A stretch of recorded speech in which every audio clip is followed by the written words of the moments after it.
वैश्विक तुम कहाँ? चलो फिर हम स्टार्ट करते हैं। कोलिजन का I think head on collision चल रहा था मेरी समझ से, क्यों? सही है ना? अंशिका यही था ना हेड ऑन कोलिजन? हाँ सर। चलो देखो तो तुम लोगों को दिख रहा है, बता देना। सर दिख रहा है। नहीं मतलब कैमरे क्वालिटी तो बेहतर ही होगी हेड ऑन कोलिजन। तो एक बात समझते हैं, ध्यान सुनो। मैंने कोलिजन होता क्या चीज है ये मैंने ऑलरेडी तुम लोगों को समझा दिया।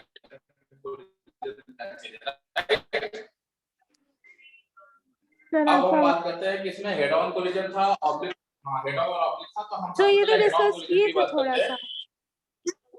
हाँ बिल्कुल बिल्कुल बिल्कुल। इसके अंदर टाइप्स होते हैं, ठीक है ना?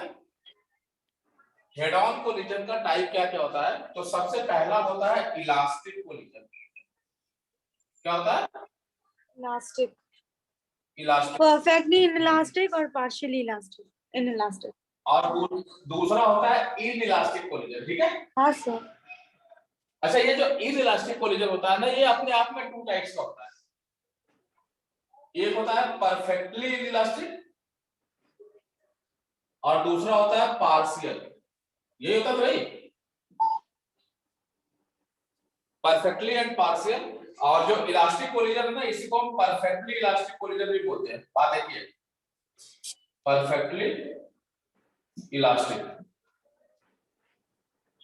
तो थोड़ा सा ना इनके बारे में समझो। तो मैंने क्या बताया कि हेड ऑन कोलिजन भी अपने आप में टू टाइप्स का होता है। First one is elastic collision and second is inelastic collision. फिर मैंने कहा कि जो इलास्टिक कोलिजन है that is also known as perfectly elastic collision, ठीक है ना? और इनइलास्टिक कोलिजन जो होता है ये अपने आप में टू टाइप्स का होता है। एक होता है परफेक्टली इनइलास्टिक और दूसरा होता है पार्शियली इलास्टिक। वैश्विक समझ में आई इतनी बात? Yes sir.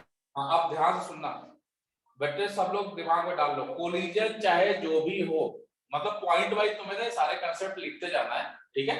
डेरिवेशंस वगैरह हम नहीं करेंगे, कोलिजन कंसेप्ट सारे लिखने पड़ेंगे। तो इसके पीछे ना थोड़ा गैप छोड़ देना, स्पेस छोड़ करके फिर लिखना शुरू करना। जो मैं बोलूंगा वो लिखना। फिलहाल अभी समझ लो पहले।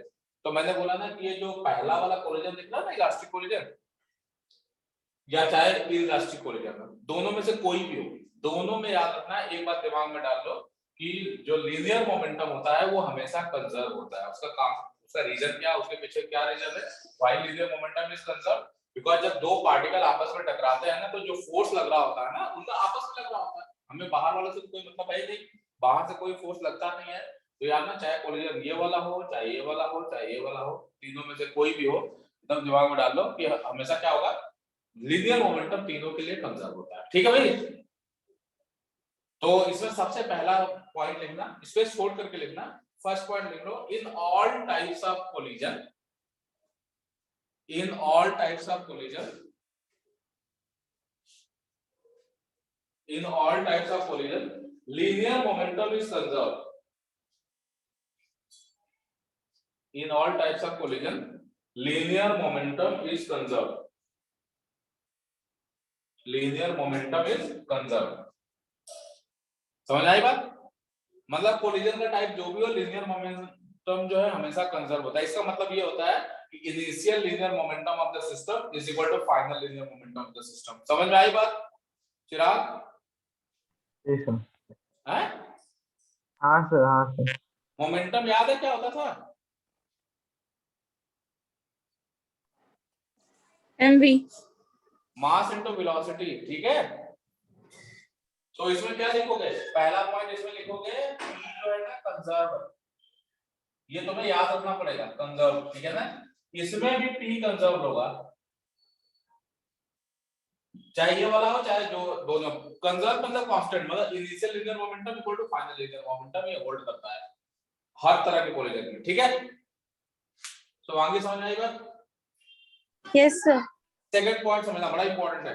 ये वाला जो कोलिजन दिख रहा है कौन सा है? इलास्टिक। परफेक्टली इलास्टिक या इलास्टिक बोलते हैं। क्या बोलते हैं sir? This is known as perfectly elastic और इलास्टिक। जानते हो इसकी खास बात क्या होती है? इस वाले में काइनेटिक एनर्जी भी कंजर्व होती है।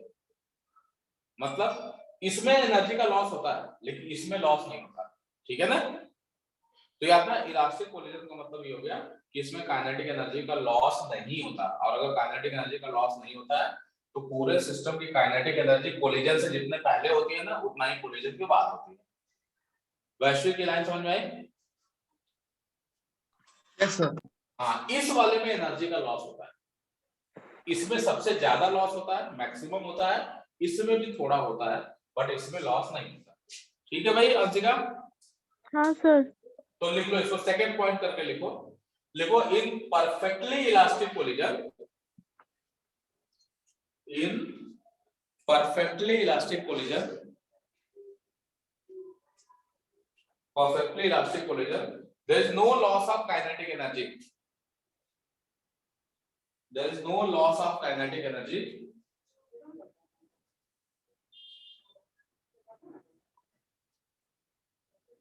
there is no loss of kinetic energy, ठीक है? means kinetic energy of the system before collision, means kinetic energy of the system before collision, kinetic energy of the system before collision equal to, देखना, equal to kinetic energy of the system after collision, equal to kinetic energy of the system after collision। समझ में आई बात भाई? हाँ sir. हाँ, collision के पहले की काइनेटिक एनर्जी और कोलिजन के बाद की काइनेटिक एनर्जी सेम होती है, लेकिन एक इंपॉर्टेंट बात है अपना, शायद तुम लोगों को मालूम है कि नहीं, जब कोलिजन हो रहा होता है ना, एग्जैक्टली कोलिजन के टाइम पे, जैसे मान लो बॉडी में जब टकरा रही होती है दोनों, ऐसे कोलाइड कर रही होती है, तो कोलिजन के टाइम पे ना थोड़ा एनर्जी जो है ना खर्च हो जाती है, पोटेंशियल एनर्जी में कन्वर्ट हो जाती है। कहोगे सर ये कैसे हो गया? जैसे तुमने देखा होगा जब बैट से बॉल टकराता है क्रिकेट मैच वगैरह में, जब अल्ट्रा स्लो मोशन दिखाता है ना, चिराग याद है? तो तुमने देखा होगा बॉल का शेप नहीं लगता, थोड़ी देर के लिए बिगड़ गया, हाँ हाँ सर। तो क्या वो परमानेंट बिगड़ जाता है? नहीं, थोड़ी देर के लिए वो डिफॉर्म होता है, फिर उसके बाद फिर से वापस अपने राउंड शेप में वापस आ जाता है। ठीक है, तो जानते हो सेम चीज यहाँ पे है कि जब कोलिजन हो रहा होता है ना दो बॉडी में, तो थोड़ी देर के लिए बॉडी का शेप खराब होता है, मतलब शेप चेंज होता है, और उस शेप चेंज में ना एनर्जी खर्चा होती है। वो कहाँ से आएगी? तो ऑब्वियस काइनेटिक एनर्जी से आती है। तो जो कोलिजन होता है, कोलिजन दो चीजों से मिलकर बनता है, एक होता है डिफॉर्मेशन और एक होता है रिफॉर्मेशन। मतलब डिफॉर्मेशन का मतलब पहले टकराया, बॉडी डिफॉर्म हुई, डिफॉर्म होने का मतलब बॉडी का शेप चेंज हुआ, वापस फिर से बॉडी अपने शेप को रिगेन करती है। ठीक है ना? तो हम इसको बोलते हैं इलास्टिक, इसलिए तो बोलते हैं इलास्टिक का मतलब यही होता है कि बॉडी ना अपने शेप को रिगेन कर लेती है। ठीक है ना? तो डिफॉर्मेशन फिर रिफॉर्मेशन से मिलके कोलिजन बनता है। तो अगर 100% रिफॉर्मेशन हो गया, मतलब जैसा बॉडी था वैसा ही बन के वापस आ गया, तो हम उसको इलास्टिक कोलिजन बोलते हैं। तो जानते होता क्या कि जब बॉडी जब कोलाइड करती है, टकराती है, तो काइनेटिक एनर्जी का कुछ पोर्शन खर्च हो जाता है बॉडी के शेप को चेंज करने में, मतलब कह सकते हो कि पोटेंशियल एनर्जी में कन्वर्ट हो जाता है। और जैसे ही रिफॉर्मेशन वापस आता है, मतलब रिफॉर्मेशन जनरेट होता है या कह सकते हो बॉडी का शेप वापस आता है, तो फिर से पोटेंशियल एनर्जी काइनेटिक एनर्जी में कन्वर्ट हो जाती है। तो तुम ये कह सकते हो कि काइनेटिक एनर्जी कोलिजन से पहले और काइनेटिक एनर्जी कोलिजन के बाद तो बराबर होगी, लेकिन जिस टाइम पे कोलिजन हो रहा होता है उस टाइम पे काइनेटिक एनर्जी अलग होती है। समझ में आई बात?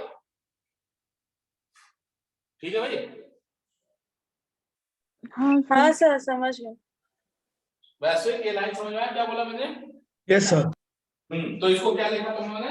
Kinetic energy of the system before collision equal to kinetic energy of the system after collision. लिख लिया? Yes sir. हाँ, इसके बाद लिखो but it is not equal to, but it is not equal to kinetic energy of the system, it is not equal to kinetic energy of the system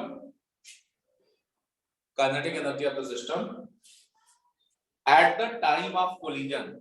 मतलब तो during collision ना? हाँ, during collision भी बोल सकते हैं, बिल्कुल during collision.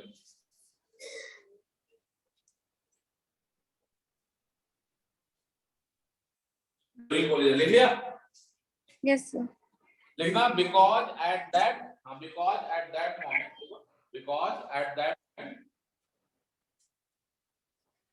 at that moment some part of kinetic energy, some part of kinetic energy is converted into potential energy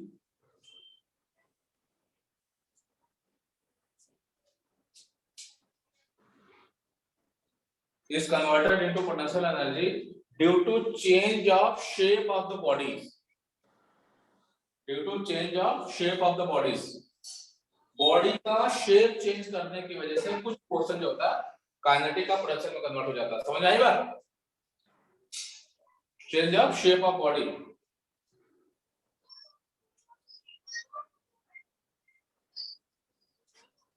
हाँ फुल स्टॉप वाला लिखना when reformation takes place, when reformation takes place.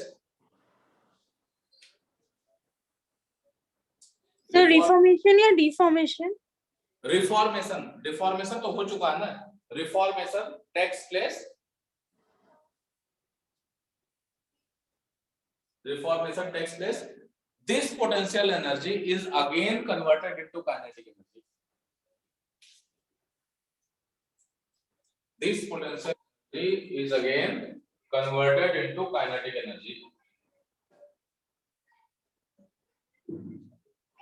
This potential energy is again converted into kinetic energy. समझ में आएगा? This potential energy again converted into kinetic energy. तो इसका मतलब क्या सुना तुम लोगों ने कि इस वाले कोलिजन में काइनेटिक एनर्जी कंजर्व होती है, तो मतलब यहाँ पे क्या लिखोगे? No loss of kinetic energy इसमें लिखोगे, ठीक है? और इसका मतलब ये होता है कि kinetic energy initial equal to kinetic energy final. हाँ भाई वैश्विक, ये लाइन समझ में आई?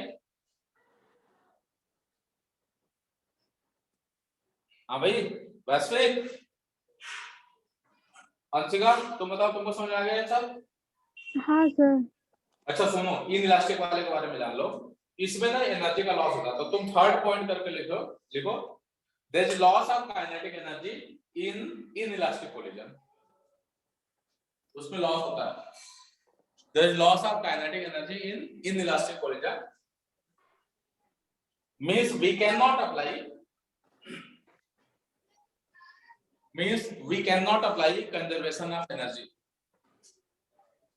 we cannot apply conservation of kinetic energy, लिखना we cannot apply conservation of kinetic energy, we cannot apply conservation of kinetic energy, ठीक है भाई? तो वो नॉर्मल एनर्जी वाला तो अप्लाई कर सकते हैं ना? उसमें कहाँ लॉस हो गया ये भी तो नहीं बता सकते ना शुभांगी। मान लो अगर हीट वगैरह में चला गया तो समझ में आई बात? हाँ सर। तो इसलिए वो मैकेनिकल एनर्जी को कंजर्व नहीं करा सकते, ऐसा कराओ ही मत, ठीक है? अच्छा एक इंपॉर्टेंट नेक्स्ट पॉइंट लिखना, फोर्थ पॉइंट लिखना, लिखना के बारे में लिखना, लिखो in perfectly in elastic collision, in perfectly in elastic collision. तो वो पार्शियल वाले पे? हाँ नेक्स्ट पॉइंट करके लिखो in perfectly in elastic collision,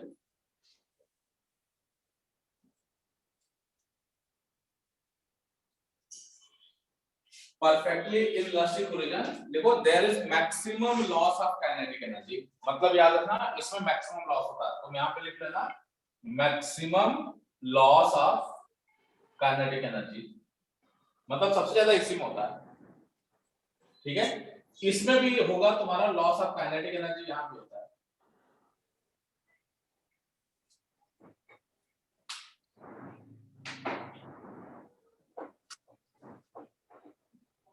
sir इसका रीजन क्या है इसका कि इसमें मतलब मैक्सिमम लॉस परफेक्टली में हो रहा है और पार्शियल में सिर्फ लॉस? देखो उनके लॉस के हिसाब से नाम बना है, नाम के हिसाब से लॉस नहीं होता, ठीक है? मतलब ये है कि जब कोलिजन होगा तो कुछ में एनर्जी का लॉस होगा, कुछ में नहीं होता है, ठीक है? जिसमें नहीं होता है उसी को हम बोलते हैं कौन सा? इलास्टिक, और जिसमें होता है ना उसको इनइलास्टिक बोलते हैं। उसमें भी क्या होगा, कुछ में ज्यादा लॉस होगा, कुछ में कम होगा, तो जिसमें ज्यादा लॉस होता है मतलब मैक्सिमम लॉस होता है उसको परफेक्टली वाला बोलते हैं, जिसमें कम होता है उसको बोलते हैं पार्शियल वाला, ठीक है?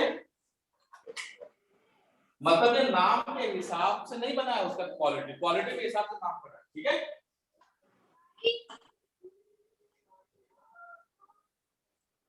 आया समझ में?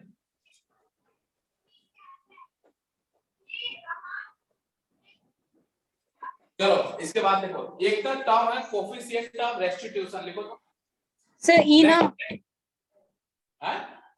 सर उसे ई से डिनोट करते हैं ना। हाँ बिल्कुल बिल्कुल बिल्कुल, लिखो कोफिशिएंट ऑफ रेस्टिट्यूशन, स्मॉल ई बोलते हैं उसे, लिख लो, यहाँ पे लिख देता हूँ मैं साइड में, इस side, coefficient of sir restitution small E, coefficient of restitution RESTITUTION, restitution,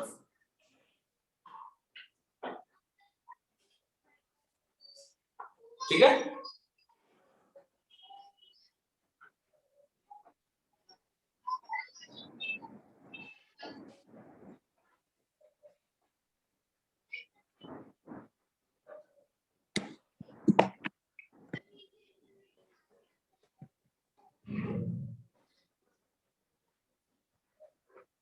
लिख लिया भाई, नाम लिखा, किसी को आइडिया है क्या चीज होता है? शुभांगी तुमको पता है क्या होता है? क्या सर? ये क्या चीज होता है आपको पता है? सर कोएफिशिएंट ऑफ रेस्टिट्यूशन का फॉर्मूला है कि मतलब v2 minus v1 equals to e into u1 minus u2। ये होता है क्या चीज भाई, ये बताओ। तो e equals to v2 minus v1 by u1 minus u2। अरे है क्या चीज? सर एक मिनट याद करना पड़ेगा। है? ये क्या चीज है?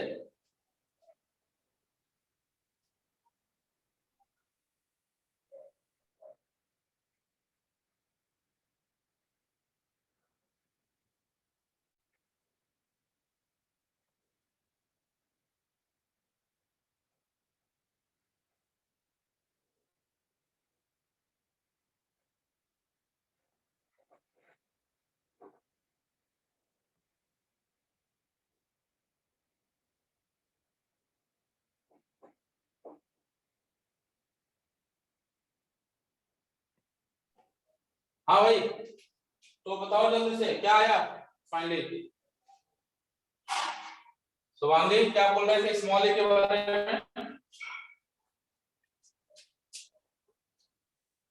शुभांगी बस वो एक कांस्टेंट है जो कोलाइडिंग बॉडीज के नेचर पे डिपेंड करता है, मुझे इतना ही पता है, इसके आगे कुछ याद नहीं आ रहा। किसके रेशियो पे डिपेंड करता है? क्या सर? किस रेशियो पे डिपेंड करता है? Sir velocity of separation by velocity of approach. हाँ तो ये बोलो ना। हाँ तो सर v2 minus v1 बोल तो नहीं थी, वही तो है वो। हाँ लिखो, इट इज रेशियो ऑफ, लिखो लिख लो इसके बारे में 2 लाइन लिखो, it is ratio of, it is ratio of velocity of separation, it is ratio of velocity of separation,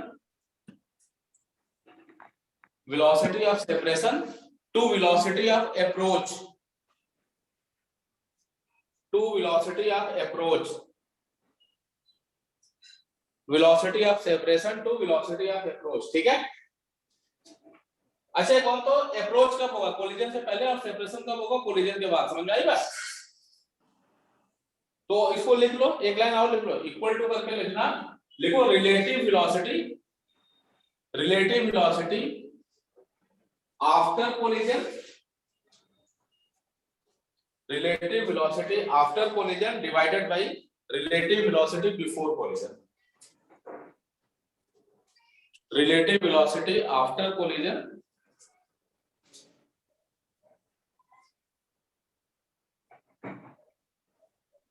relative velocity after collision divided by relative velocity before collision, divided by relative velocity before collision। समझ आएगा?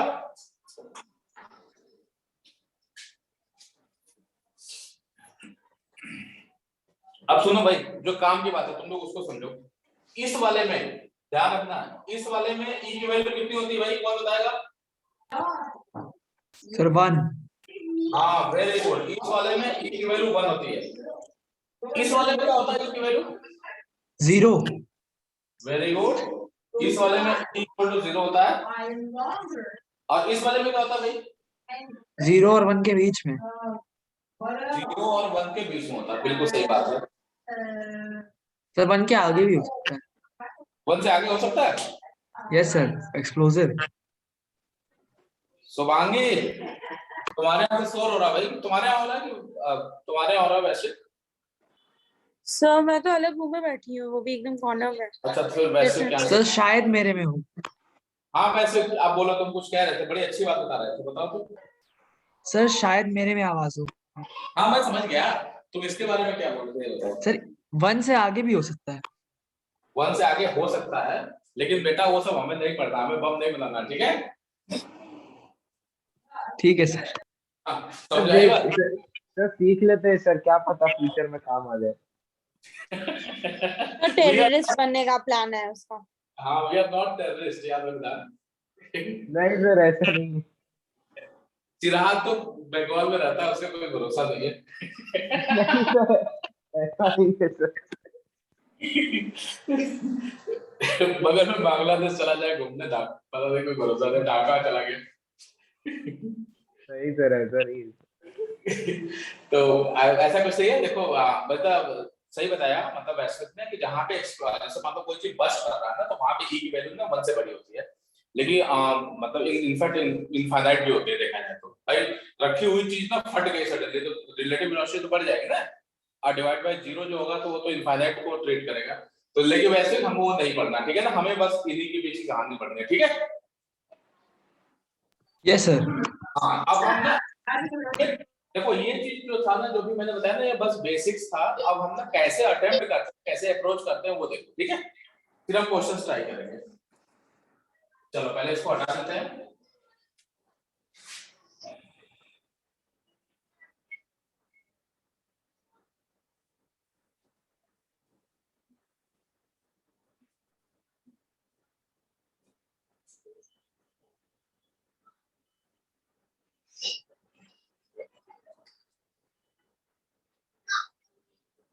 देखो भाई, यहाँ पे एक particle है जिसका मास है m1, और ये ऐसे जा रहा है u1 वेलोसिटी से, और इसके रास्ते में दूसरा पार्टिकल है जिसका मास है m2, और ये भी इधर ही जा रहा है u2 वेलोसिटी से।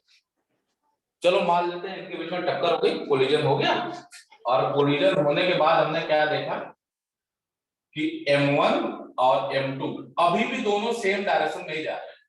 पॉसिबल है भाई, पीछे से आकर के तुमने धक्का मारा, तुम्हारी गाड़ी की उधर ही जा रही है और आगे वाली गाड़ी तो आगे जाएगी। उल्टा भी हो सकता है, बहुत तेज मारोगे पता चला कि तुम लौट आए, मतलब ये वाला पार्टिकल ना लौट भी सकता है, ठीक है?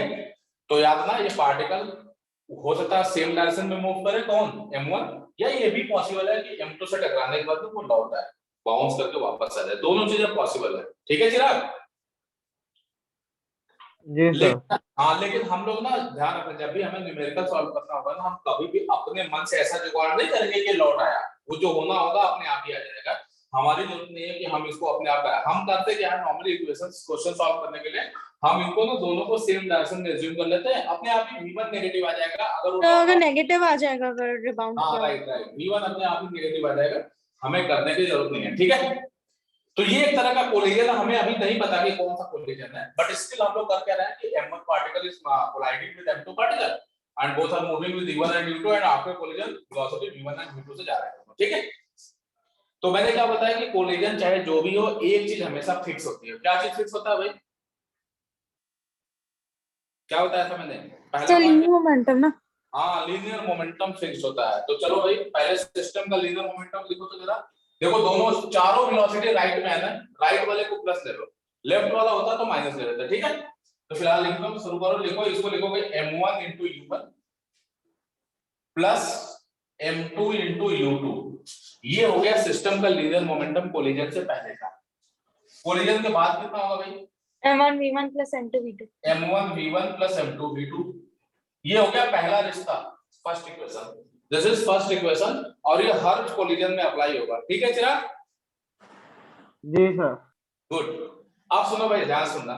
शुरू में बताओ इसकी काइनेटिक एनर्जी कितनी होगी सिस्टम की, जल्दी बताओ तो। Initial kinetic energy half m1 u1 square plus half m2 u2 square plus half m2 into u2 square, right? yes sir। जी सर। चलो तो काइनेटिक एनर्जी बाद में कितनी होगी? Half of m1 into v1 square plus half of m2 into v2 square. देखो भाई ये एक तरह से दूसरा इक्वेशन का पार्ट होगा ये दोनों। अब जैसा होगा इक्वेशन मतलब कोलिजन उसके हिसाब से हम इसको बात करेंगे आगे। अच्छा तीसरा टर्म होता है ई का। ई होता है क्या चीज समझो। ई होता है कोएफिशिएंट ऑफ रेस्टिट्यूशन। तो ये क्या चीज है समझो। कोलिजन के बाद इसकी वेलोसिटी v1 है इसकी v2 है। Relative velocity of separation. एक बात जरा सोच के देखो कि जब ये इससे जाके टकराएगा ना तो टकराने के बाद पीछे वाला जो होगा बंदा ना वो स्लो चल रहा होगा, आगे वाला तेज चलेगा। कहोगे नहीं सर ऐसा हो सकता है कि यही v1 ज्यादा हो। भैया अगर v1 v2 से ज्यादा होगा तो फिर से जाके धक्का मार देगा ना वो। फिर आज समझ में आई बात। फिर सर 2 कोलिजन्स हो जाएंगे। हाँ बिल्कुल ऐसा नहीं होता। नॉर्मली पीछे वाला थोड़ा सा स्लो हो जाता है, आगे वाला तेज हो जाता है। ठीक है। तो अगर मैं बोलूं कि सेपरेशन के बाद v2 ज्यादा है v1 से तो रिलेटिव वेलोसिटी कितना हो जाएगा v2 minus v1 नहीं जाएगा। Yes sir. तो क्या लिखोगे इसको e equal to v2 minus v1 divided by I u1 minus u2। हाँ कोलिजन से पहले देखो ये जाके टक्कर मार रहा है ना तो ये तभी टक्कर मार सकता है ना जब इसकी स्पीड ज्यादा होगी u2 से। तो क्या लिखोगे u1 minus u2। ये हो गया थर्ड इक्वेशन। अब सुनो भाई ये पूरा का पूरा कोलिजन जो होता है ना इन्हीं तीन इक्वेशन से बनता है। ठीक है। कुछ भी अब नया नहीं है, जो कुछ भी बस यही तीन है, इसके अलावा कुछ भी नहीं। जैसे फॉर एग्जांपल अगर मैं तुमसे बोलूं इसमें कि अगर ये इलास्टिक कोलिजन है, मान लो सपोज करो मैं बोलूं कि ये इलास्टिक कोलिजन है। इलास्टिक का मतलब परफेक्टली। तो अगर ये इलास्टिक कोलिजन हुआ तो सिंपल सी बात है एक यहाँ पे क्या kinetic energy initial kinetic energy final. एक तो ये इक्वेशन बन जाएगा और साथ साथ एक और एक्स्ट्रा बढ़ जाएगा e equal to 1 हो जाएगा। समझ में आई बात। Yes sir. समझ में आई ये चीज अंशिका, ये क्लियर हुआ। हाँ सर। अच्छा एक इसमें ना इंपॉर्टेंट बात सुन लो तुम लोग ध्यान से। अगर m1 और m2 को बराबर कर दिया जाए ना, अगर इफ लिख लेना if m1 equal to m2 equal to m है तो जानते हो ये सब हम जब रख के इसको सॉल्व करेंगे ना तो ये सॉल्व कर लेना, मुझे जरूरत है नहीं मैं बता देता हूँ। तो उस इसमें जो v1 होता है ना वो u2 के v2 के और v2 जो होता है u1 के बराबर। ये बड़ा इंपॉर्टेंट रिलेशन है। वैसे समझ में आई ये चीज। Yes sir. क्या बताया मैंने कि अगर दो इक्वल मास की बॉडी, ध्यान देना, दो इक्वल मास की बॉडी अगर इलास्टिक कोलिजन करे, ध्यान सुनो क्या बताया मैंने, दो इक्वल मास की बॉडी अगर इलास्टिक कोलिजन करती है तो उस केस में कोलिजन के बाद पहले वाले की वेलोसिटी वही हो जाएगी जो कि दूसरे वाले की थी और दूसरे वाले की वेलोसिटी वही हो जाएगी जो पहले वाले की थी। कहने का मतलब ये हो गया कि ये दोनों दोस्त थे, इलास्टिक कोलिजन कर रहे हैं, इसने अपनी टी शर्ट निकाल करके इसको दे दी और इसने अपनी टी शर्ट निकाल करके इसको दे दी। समझ में आई बात चिराग। जी सर। मतलब क्या कि कोलिजन होने के बाद दोनों अपनी अपनी टी शर्ट इंटरचेंज कर लेते हैं। यहाँ पे टी शर्ट क्या चीज है, स्पीड वेलोसिटी, स्पीड नहीं, क्या बोलेंगे इसे, वेलोसिटी। ठीक है ना। तो क्या समझा तुम लोगों ने कि अगर दो इक्वल मास की बॉडी इलास्टिक कोलिजन करती है, ठीक है, समझ में आई बात, तो वेलोसिटी कोलिजन के बाद इंटरचेंज हो जाती है। तो इसमें वो बहुत फेमस न्यूटन का कुछ है ना? न्यूटन बॉल, हाँ न्यूटन बॉल, सही कह रहे हो, न्यूटन बॉल होता है ना, वो जब ऐसे आके एक टकराता है फिर दूसरा जाता है फिर ऐसे करके, वही वाला ना। Yes sir, yes sir, yes sir. ये बड़ा इंपॉर्टेंट है, बिल्कुल सही कह रहे हो, सेम टू सेम इसी बेस पे बनता है। तो लिख लेना इसको एक लाइन, ये सारा लिखो, ये सब छाप लिया कि नहीं तुम लोगों ने ये सारी कहानी। Yes sir.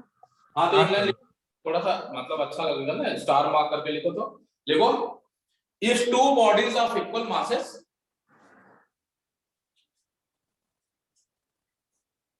देखो if two bodies of equal masses collide elastically,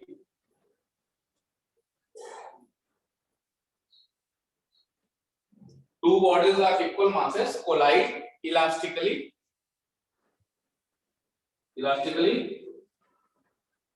then their velocity get interchanged,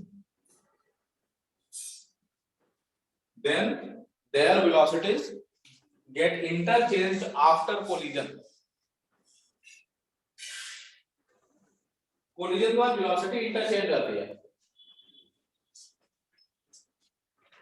मतलब पहले वाले की वेलोसिटी दूसरे को मिल जाएगी और दूसरे वाले की वेलोसिटी पहले को मिल जाती है। सर ये सिर्फ इलास्टिक कोलिजन में है। हाँ, ये सिर्फ इलास्टिक कोलिजन में होता है और ये सिर्फ तभी होगा जब दोनों का मास बराबर होगा। ठीक है, ठीक है सर।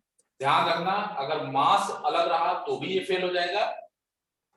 ठीक है, अरे भाई सिंपल सी बात है, टी शर्ट बदलने के बाद तभी होगी ना जब दोनों का साइज जो सेम रहेगा।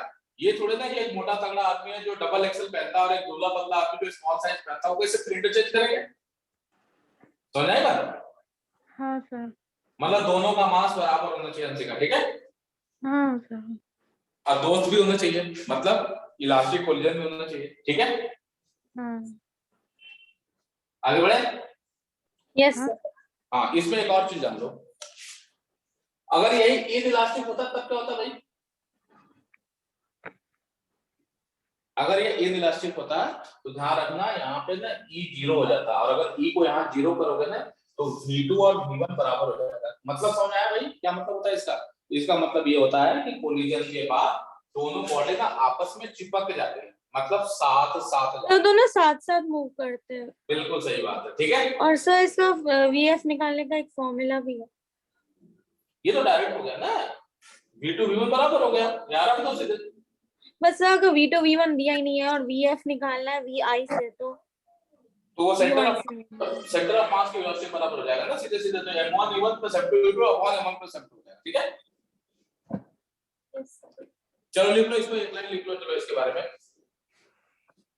लिखो, if collision is perfectly inelastic,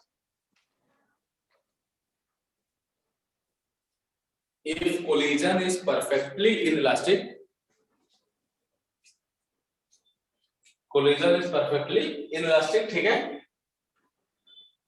then bodies stick to each other after collision.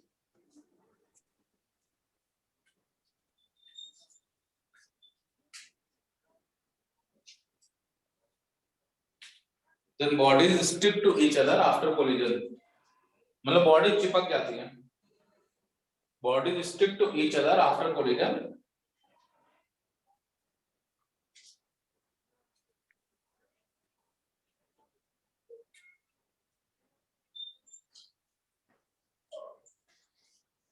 ठीक है, means they move with common velocity, लिख लेना, means they move with common velocity, they move with common velocity, and that is equal to velocity of center of mass, that is equal to velocity of center of mass. हाँ भाई चिराग, वैश्विक, कुछ समझ में आई ये चीज? हाँ सर। तो एक काम करो, जल्दी से ना इस पोर्शन को रिवाइज कर लो तुम लोग जल्दी से, क्विक। सर आप जो लास्ट में बोले ना दे। हाँ लिखो, क्वेश्चन लिखो। तो हाँ मैं डायग्राम बता देता हूँ, तुम लोग समझने में आसानी रहेगी। ये सबसे आसान क्वेश्चन है, ये 2 kg का एक पार्टिकल है जो इधर की ओर जा रहा है 10 मीटर पर सेकंड से, और यहाँ इसके सामने ना एक पड़ोस में एक 1 kg का पार्टिकल है जो इधर की ओर आ रहा है 5 मीटर पर सेकंड।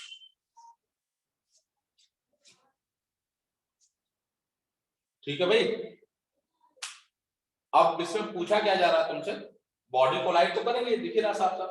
तो लिखो इसमें, if coefficient of restitution is 1/2,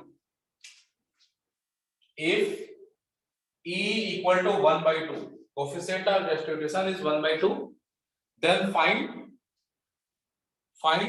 loss of kinetic energy of the system, find loss of if coefficient of coefficient of restitution E equal to 1/2, ठीक है, देखो यहाँ लिख रखा 1/2, then find loss of kinetic energy of the system due to collision, loss of kinetic energy of the system due to collision. आया लेना कुछ? पड़ेगा। वैसे तुम्हारा आया आंसर? नहीं चिराग सर। नहीं सर, वो चलो मैं बता, कंजर्वेशन वाला ले लेना पड़ेगा क्या, क्योंकि ये तो लॉस सुनो हो क्या, रहा है। कोई बात नहीं, मैं बता रहा हूँ, सब लोग ध्यान से रखना। मान लेते हैं कि आफ्टर कोलिजन ये दोनों पार्टिकल सेम डायरेक्शन में जा रहे हैं, ये v1 से ये इधर जा रहा है v2 से, and this is 2 kg and this is 1 kg, जैसा किया था अभी थोड़ी देर पहले। तो मैंने क्या बताया था कि कोलिजन का टाइप चाहे जो भी हो, एक चीज हमेशा कंजर्व होती है, that is linear momentum, right. तो एक काम करो, शुरू में लीनियर मोमेंटम कंजर्वेशन लिखो। कैसे लिखेंगे भाई, इसको पहले हम देखते हैं। तो इसका लिखोगे 2 into 10 mass into velocity plus, इसके लिए क्या लिखोगे भाई, इसके लिए लिखोगे 1 into -5। ये समझ में आएगा होगा क्यों लिखा मैंने 1 into -5, बिकॉज 5 इधर की ओर है, लेफ्ट की ओर है ना, तो हम इसकी राइट वाले को प्लस मानेंगे तो लेफ्ट वाले को माइनस मानना पड़ेगा। And this is equal to लिखोगे 2 into v1 plus 1 into v2। यहां से सॉल्व करो भाई, हमारे पास एक रिलेशन आ जाएगा 2v1 plus v2 equal to 15, पहला इक्वेशन। समझ में आया जी सबको? हाँ सर। हाँ भाई शुभांगी, ये लाइन समझ में आ गई? Yes sir. कर लिया था? नहीं सर। चलो कोई बात नहीं, अभी ये तो समझ में आया ना। हाँ सर, भी समझ गए। कल परसों तो तुम बोल रहे थे कोलिजन बहुत आसान है सर, ये गड़बड़ा रहा है मामला तो आगे है। कोई बात नहीं बच्चे, ध्यान से देखो, ये समझ में आ गया ना यहाँ तक? हाँ सर। चलो देखो अगला लिखेंगे, E equal to 1/2 equal to, तुमने अभी फॉर्मूला बताया था, क्या बोला था जल्दी बोलो तो, v2 माइनस v1 अपॉन, अरे u1 u1 माइनस u2। तो 1 10 माइनस माइनस ऑफ 5, ध्यान रखना यहाँ पे, ठीक है। बताओ भाई यहाँ से क्या निकल के आ रहा है, एक हमारे पास एक और रिलेशन निकल के आएगा, उसको मैं यही लिख देता हूँ, v2 minus v1 is equal to 15/2। देखो तो सही है जी? सर 7.5 मतलब। अब वही है, तुम्हारी श्रद्धा है, तुम चाहो तो काट दो, ना भी काटोगे तो काम चल जाएगा, ठीक है। Okay sir. अब सुनो भाई, इस वाले रिश्ते में से ना इस वाले रिश्ते को घटा दो, v2 कैंसिल हो जाएगा, घटाओ। देखो तो क्या आ जाएगा, 3v1 इज इक्वल टू 15/2 हो जाएगा, तो यहाँ से v1 की वैल्यू हो जाएगी 5/2। समझ में आया भाई? जी सर। और अगर v1 5/2 हो गया तो जरा बताओ v2 नहीं निकल जाएगा? कितना होगा भाई v2? 5। 5? अरे v1 अंदर जाके ऐड हो जाएगा ना भाई, 15 5 20/2 मतलब 10 हो जाएगा। 10, हाँ सर 10। v2 हो गया 10 मीटर पर सेकंड। अब तुम्हें क्या निकालना है, लॉस ऑफ काइनेटिक एनर्जी, यही निकालना है ना। चलो बताओ भाई, शुरू में काइनेटिक एनर्जी ध्यान रखना, kinetic energy initial equal to क्या लिखोगे, यहाँ लिख रहा हूँ, दिख रहा है नहीं तुम लोगों को, ये लिखो हाफ इंटू 2 इंटू 10 का square plus half into 1 into 5 का स्क्वायर। ध्यान देना यहाँ पे गलती मत कर देना कि सर इसको माइनस कर लेंगे, माइनस नहीं करोगे, काइनेटिक एनर्जी हमेशा ही प्लस होती है, ठीक है। इसको सॉल्व करो, कितना है भाई, 100 प्लस 25/2 कितना हो गया भाई, 225/2। ये हो गई एनर्जी शुरू में, काइनेटिक एनर्जी फाइनल में लिख लो यहीं पे, तो हाफ इंटू 2 इंटू 5/2 का square plus half into 1 into 10 का स्क्वायर। सॉल्व करो भाई, ये हो जाएगा तुम्हारा आई थिंक 25/4 प्लस 50 कितना आ गया जी, 225/4 आ गया। पहले था 225/2, अब 225/4 हो गया। तो जरा बताओ भाई लॉस कितने का हो गया, आधा लॉस हो गया पूरा, तो 225/4 मतलब कितना हो जाएगा, ये 4 5 6 20, 2 25, 4 6 24, 1 10 25, ये हो गया। कितने जूल एनर्जी हमारी गायब है, 56.2। सर ये तो इन इलास्टिक वाला था ना, तो फिर इसमें तो काइनेटिक एनर्जी लॉस हुआ, तो फिर आप तो लिखाए थे इसमें कि हम लोग इसमें कंजर्वेशन ऑफ काइनेटिक एनर्जी नहीं यूज कर सकते। तो कहाँ यूज किया मैंने? कंजर्वेशन का मतलब शुभांगी अंशिका ये होता है कि जितना पहले थी उतनी बाद में एनर्जी, इसको कंजर्वेशन बोलते हैं भाई। हाँ समझी, वो माइनस किया नहीं किया, नहीं अरे इक्वल नहीं किया। अरे मैंने यहाँ स्टेप बैक कर दी भाई, इसमें से इसको घटा दूं ना। हाँ मुझे लगा इक्वल कर दिया, नहीं ठीक है सर। ठीक है चिराग बाबू, अरे चिराग खाना ज्यादा खाने के चला गया क्या लड़का? नहीं नहीं सर, हाँ सर समझ में आया कुछ? हाँ सर। कोई दिक्कत? नहीं सर। वैश्विक तुमको समझ में आ गया बेटा? Yes sir. अब कर लोगे ऐसा क्वेश्चन? हाँ सर। चलो होपफुली हो जाना चाहिए। फिर काम करते हैं, क्वेश्चन और लिखते हैं, देखते हैं।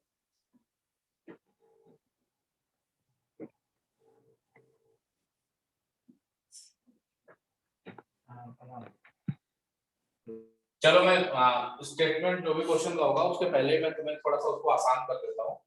और यहाँ पे एक m मास का पार्टिकल है रेस्ट में, और यहाँ से दूसरा m मास का पार्टिकल v स्पीड से जाकर टकरा रहा है। ठीक है भाई, तुमसे बोला क्या है, लिखो इतना लिखने वाले, लिखो if 25% kinetic energy is lost. कितना लॉस कर गई भाई? अरे कितना लॉस हुआ? 25%। हाँ तो देखो, हाँ if 25% kinetic energy is lost in collision,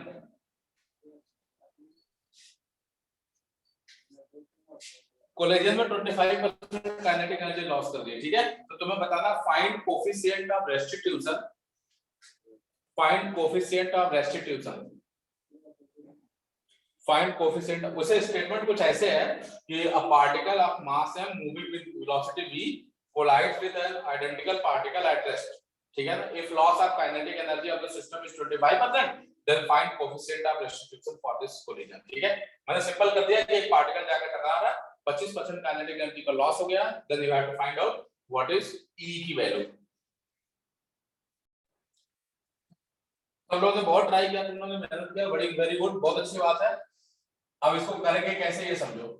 चलो मान लेते हैं कोलिजन के बाद पहला वाला पार्टिकल v1 से और दूसरा वाला v2 से जा रहा है, दोनों हैं तो आइडेंटिकल, इससे कोई दिक्कत ही नहीं है। तो एक काम करो, सबसे पहले मोमेंटम कंजर्वेशन लिखो। कैसे लिखोगे, ध्यान से ना, मैं लिख रहा हूं, सब लोग समझो, बार-बार एक ही चीज हो रही है। लिखोगे m into v प्लस इस वाले का 0, दिस इज इक्वल टू उधर वाला हो जाएगा mv1 प्लस mv2। यहां से सॉल्व करोगे तो v1 प्लस v2 की वैल्यू v आ जाएगी, पहला इक्वेशन। समझ में आया जी? हाँ सर। दोनों का सेम है। काइनेटिक एनर्जी इनिशियल की वैल्यू हो जाएगी हाफ mv स्क्वायर, और काइनेटिक एनर्जी फाइनल की वैल्यू हो जाएगी half of m v1 square plus half of m v2 square. अब कह रहा है कि जो बाद में काइनेटिक एनर्जी है ना वो उससे कम है ना, बोला था 25% लॉस हो गया। तो एक बात बताओ भैया, 100 रुपए में 25% लॉस होने का मतलब 75 रुपए बचा ना,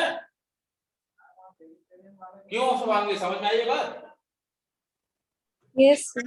तो 75 रुपए करने का मतलब पूरे 100 रुपए का 3/4 ही तो है, 3/4 ही तो है। 25% लॉस हो गया, 75% बचा है। So that means this kinetic energy is 3/4 times of this. तो क्या लिखोगे, लिखोगे half of m v1 square plus half of m v2 square की जो वैल्यू होगी वो 3/4 times of half mv square नहीं जाएगा। हाँ वैसे ये लाइन समझ में आई, यही इसका ट्रिक था, समझ में आया? Yes sir. तो क्या निकल गया relation, v1 square plus v2 square is equal to 3/4 times of v square. This is second equation. हाँ भाई, कोई दिक्कत कहीं पे किसी को? नहीं सर, कोई दिक्कत नहीं। एक काम करो, इसको ना स्क्वायर कर दो, पहले वाले इक्वेशन को पूरा होल स्क्वायर कर दो दोनों साइड से। जानते हो क्या बनेगा, v1 square plus v2 square plus 2v1 v2 equal to v square. एक काम करो, ये वैल्यू लाके यहां रखो v1 square plus v2 square की, तो यहां से 2v1 v2 की वैल्यू हो जाएगी v square minus of v3v square by 4, मतलब v स्क्वायर बाय 4 हो गया। तो यहां से v1 4v1 v2 कितना हो जाएगा, ये हो जाएगा v स्क्वायर बाई 2। समझ में आया ये चीज?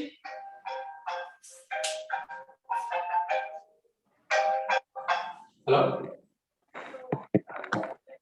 मैं आता हूँ 5 मिनट 10 मिनट बस।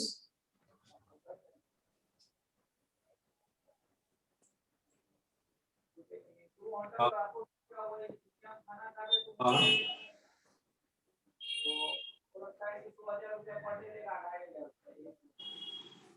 ठीक ठीक ठीक। हाँ भाई ठीक है, इतना समझ में आया? हाँ सर। अब सुनो, कहोगे सर आपने इसको क्यों निकलवाया, ऐसे क्या जरूरत थी? इसलिए जरूरत थी बेटा क्योंकि मैथ का एक छोटा सा फॉर्मूला है, वो फॉर्मूला ये है v2 माइनस v1 का होल स्क्वायर जो होगा वो v2 प्लस v1 के whole square minus of 4v1 v2 के बराबर होता है, याद है? हाँ सर। कहोगे ये कैसे आ गया? अरे a माइनस b का whole square equal to a plus b का होल स्क्वायर माइनस 4ab। कुछ याद है? 9th क्लास का फॉर्मूला है। हाँ सर पढ़े हैं। तो ला के छापो यहाँ पे। अंशिका समझ में आया? बताओ हाँ। भैया v2 प्लस v1 कितना है? v है। हाँ तो कर दो स्क्वायर, v का square minus of 4v1 v2 कितना है? v square by 2। तो बताओ फाइनली v स्क्वायर बाई 2 हो गया, दोनों साइड से रूट ले लो तो ये हो जाएगा v2 minus v1 upon equal to क्या हो जाएगा v बाई रूट 2। ठीक है, जी सर। ये होता क्या है? v2 minus v1 by v, यही होता है ना, इक्वल टू 1 बाई रूट 2 हो जाएगा। ये है हमारा आंसर।